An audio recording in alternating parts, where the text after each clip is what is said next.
Assalamualaikum warahmatullahi wabarakatuh. Nama saya Nabila Putri Dirmanita, kelas 12 Farmasi SMK Kesehatan Surabaya. Kali ini saya akan menjelaskan mengenai HIV dan AIDS.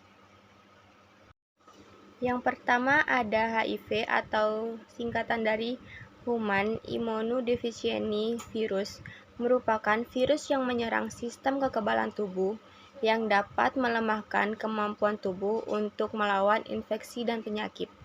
Sedangkan AIDS atau Acquired Immunodeficiency Syndrome merupakan kondisi di mana HIV sudah pada tahap akhir dan orang yang terkena penyakit tersebut tubuhnya tidak mampu lagi untuk melawan infeksi yang ditimbulkan.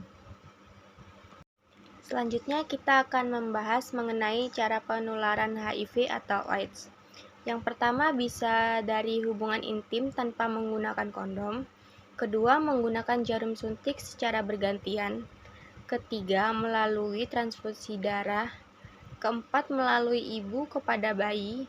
Dan yang terakhir, melalui seks oral. Selanjutnya, mengenai faktor resiko tertular HIV atau AIDS. Yang pertama, orang yang melakukan hubungan intim tanpa menggunakan kondom, baik secara jenis maupun heteroseksual. Kedua, orang yang sering membuat tato atau melakukan tindik. Ketiga, orang yang terkena infeksi penyakit seksual lainnya. Yang keempat, menggunakan narkotika suntik. Kelima, sunat pada pria. Ada pula pembahasan mengenai gejala HIV dan AIDS. Jadi, gejala HIV dan AIDS dibagi menjadi 4 tahap. Pada tahap pertama, muncul gejala seperti flu selama seminggu sampai dengan 2 bulan. Lalu timbul demam, nyeri tenggorokan, ruam, pembengkakan kelenjar getah gening, kelelahan, nyeri otot dan sendi. Pada tahap kedua tidak menimbulkan gejala lebih lanjut, berlangsung hingga 10 tahun atau lebih. Sedangkan pada tahap ketiga, daya tahan rentan, mudah sakit, dan berlanjut menjadi AIDS. Demam terus-menerus sampai dengan 10 hari, lelah setiap saat, sulit bernafas, diare jangka waktu lama, jamur pada tenggorokan, mulut, dan vagina timbul binti ungu pada kulit yang tidak akan hilang. Hilangnya nafsu makan hingga berat badan menjadi turun drastis. Pada tahap akhir, biasanya gejala AIDS ditandai dengan rendahnya kadar CD4 dalam tubuh, yaitu di bawah angka 200 sel. Pada orang dewasa normal, kadar sel CD4 idealnya berkisar antara 500 sampai 1600 sel. Tanda dan gejala AIDS pada stadium HIV akhir ini berupa munculnya pembesaran kelenjar limfa di seluruh tubuh. Pengidapnya juga dapat merasakan beberapa infeksi oportunistik. Penggolongan obat HIV dan AIDS. Yang pertama, golongan integrase strength transfer inhibitor yang berguna untuk menghentikan aksi integrasi, digunakan pada saat pertama didiagnosis. Berikut ini adalah jenis-jenis integrase inhibitor. Yang pertama, obat bictegravir. Tidak ada obat tunggalnya, tapi tersedia dalam kombinasi obat. Yang kedua ada dolutegravir. Yang ketiga ada elvitegravir.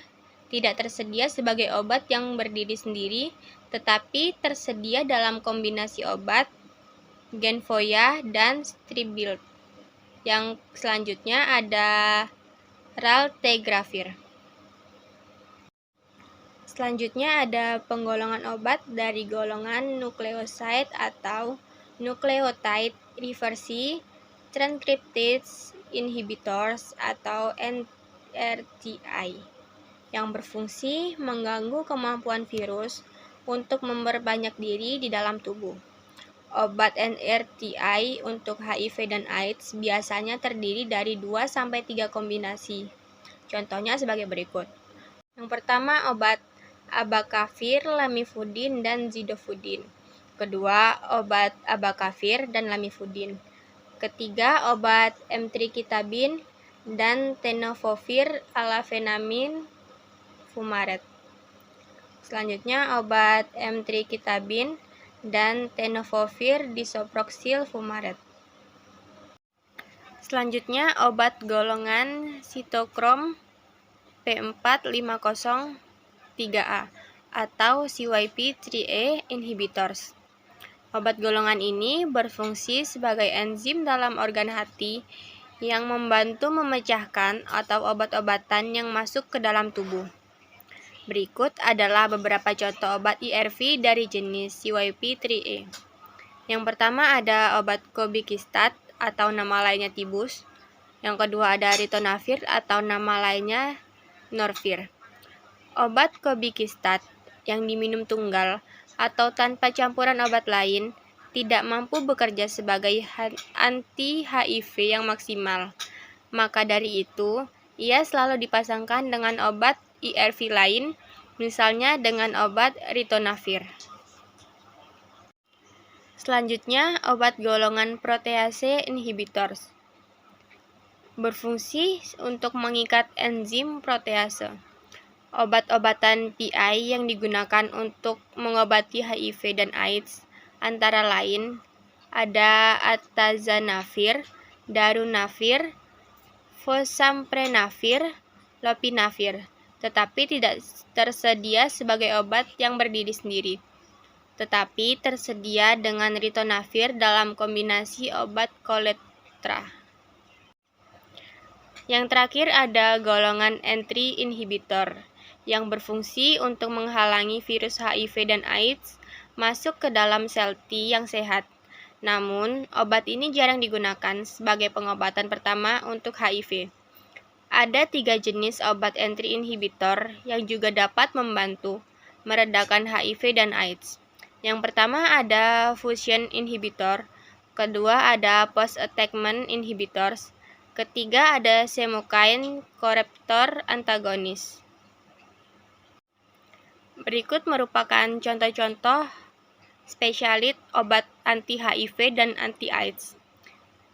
Ada yang nama generiknya Ritonavir, nama dagang Norvir, bentuk sediaan tablet, keluaran dari pabrik Opvi. Kedua ada Atazonavir, nama dagangnya Atavir, bentuk sediaan kapsul, dikeluarkan oleh pabrik Cipla. Ketiga ada obat Darunavir, nama dagangnya Prezista, bentuk sediaan tablet, dan dikeluarkan oleh pabrik Janssen. Ketiga, obat Darunavir dikombinasi dengan obat Ritonavir, nama dagangnya Furtaser, bentuk sediaan tablet, dikeluarkan oleh pabrik The Labs. Yang terakhir ada Fosamprenavir, nama dagangnya Lexiva, bentuk sediaan tablet, dan dikeluarkan oleh pabrik RX Only.